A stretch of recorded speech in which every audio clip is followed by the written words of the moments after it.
Well, hello, and thank you for joining us here at the first drive of the all-new Kia Sorento. Now, by now you're used to the routine. I like to get up here and give you my perspective on the vehicle, point out some of the cool design elements that really kind of caught my eye, point out some of the neat features, tell a couple jokes, but today we want to do something a little bit different for the Sorento. A very important vehicle for our lineup, for our brand, but there's a couple other people I'd like you to meet. First off is Michael Castiglione. He's a senior design manager for the building over my shoulder here, Kia Design USA.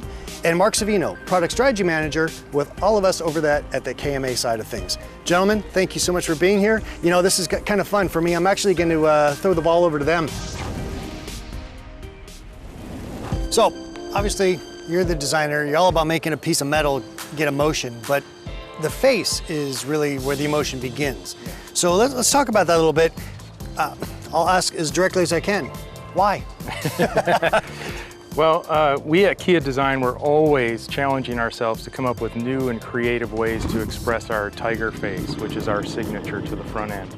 And overall, you'll notice it's much more rugged and a bit more aggressive, and the lower sort of skid plate feeling, and then the slim sort of very horizontal grille that ties into the headlamps. Yeah, well, I noticed that when I saw some of the early sketches, which you drew, by the way. What does that do emotionally? What's the connection?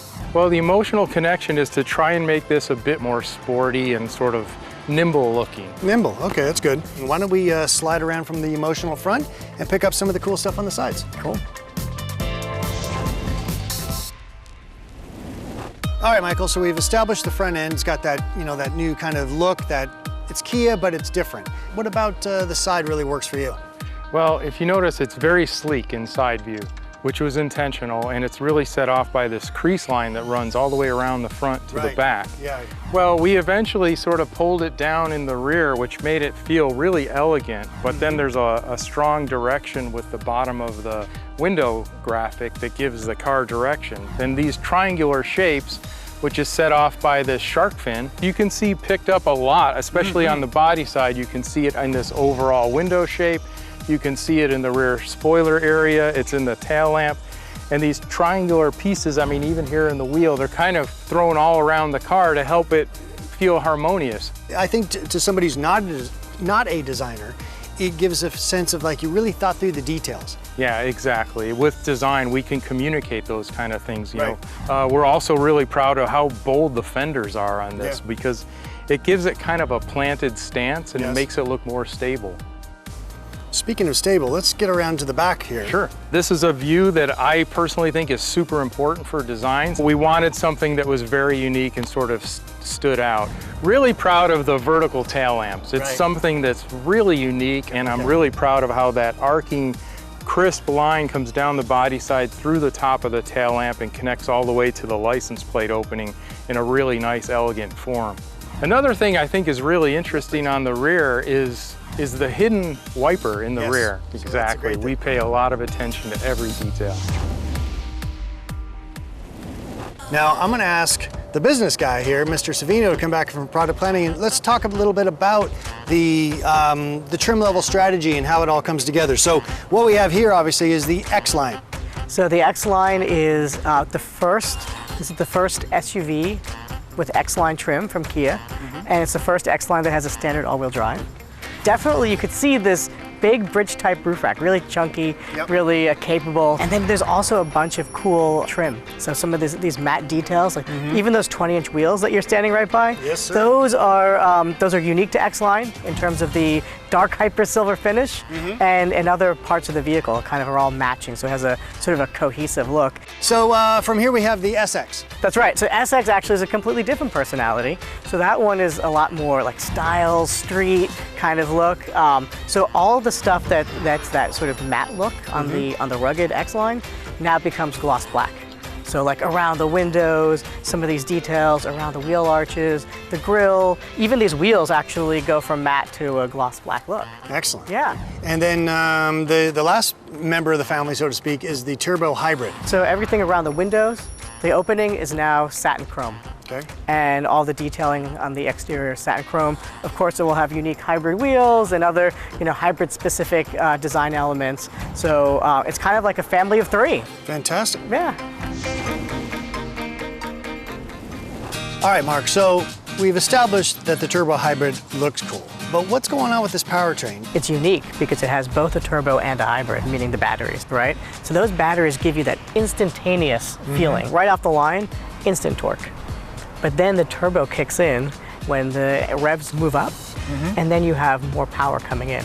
You always have power, and that's why this is so special.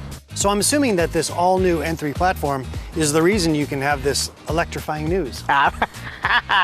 Absolutely. So that platform is stronger, it is lighter, and it allows both the hybrid and the plug-in hybrid powertrains, all new for us. The hybrid version, our engineers are estimating a combined 37 miles per gallon, and that will make us the most efficient three-row SUV on the market. How cool is that? This will probably be at least 650 miles of driving range on the hybrid.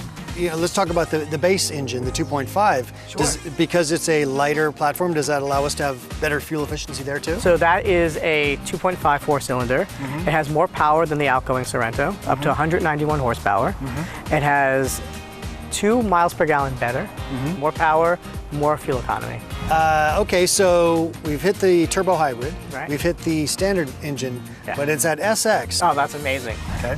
2.5 liter turbo, completely new engine, and 311 pound-foot of torque out of this thing. All new transmission, 8 speeds, and dual clutch. 2 things. You have these like lightning fast shifts, right? So it just feels sporty, and that translates also into better fuel economy. All-wheel drive is an option on every trim, Okay. standard on the X-Line, Yes. and it is also standard on the plug-in. Tell me more about that plug-in. Let's talk plug-in. If we're allowed to Right. talk about it, of course. Yeah. Your drive can be up to 30 miles Okay. of all electric. And it's still going to be a fun vehicle to drive, right? Because it's still that turbo hybrid, isn't it? It's still a turbo hybrid. Excellent. And Kia Drive mode. So the drive modes include a sport mode, a comfort mode, an eco mode, a smart mode. Named for you, I understand. Exactly. Okay, I'll take it. Yes. In the all-wheel drive models, a snow mode. So you have up to 5 modes, and that actually maps the steering, the acceleration, so it changes the feel.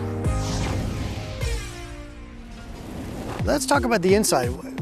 Pop that door open and tell me your Sure. first impression, or what do you think really jumps out for people? Absolutely. So what I love about this car, the seats, genuine leather, and we have this beautiful 3D embossed bolster, and we have for the first time ever captain's chairs in Sorento, and it's the only vehicle in its segment that has that.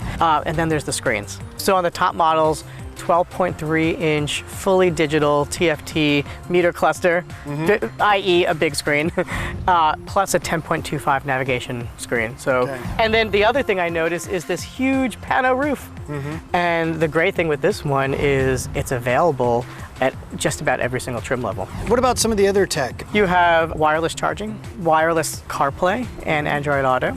Okay. If you do have a wire, we have 8 USBs to choose 8 from. USBs. No matter where you sit, there's a USB close by. You have the Bose Premium Audio. Oh, fantastic. Yeah, center point audio, 12 premium speakers, subwoofer in the back. So the audio system cranks, and that's obviously going to put my head in a good space, but I want to keep my head safe also. So tell me something about the technology in regards to keeping the car out of trouble. Absolutely. This car has a bunch of safety features standard. For example, forward collision avoidance, automatic emergency braking, also lane departure warning, lane following assist, and that basically smooths out your ping-ponging.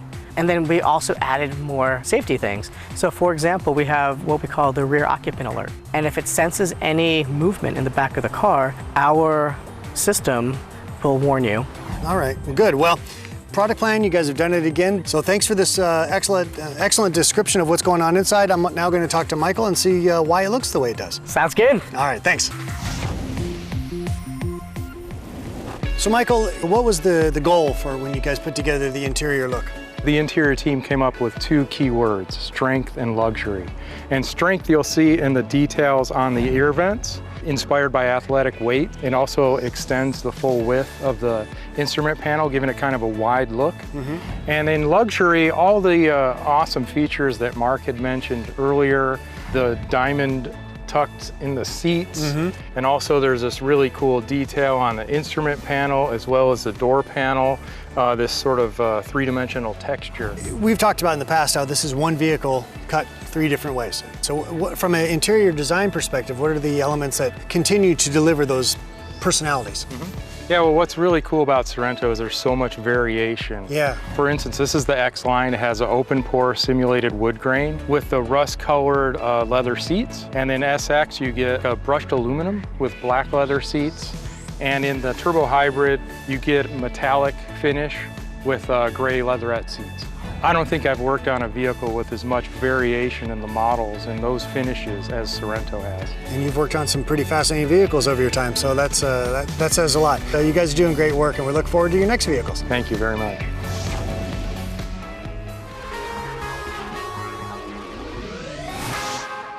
Looking for a new car or truck?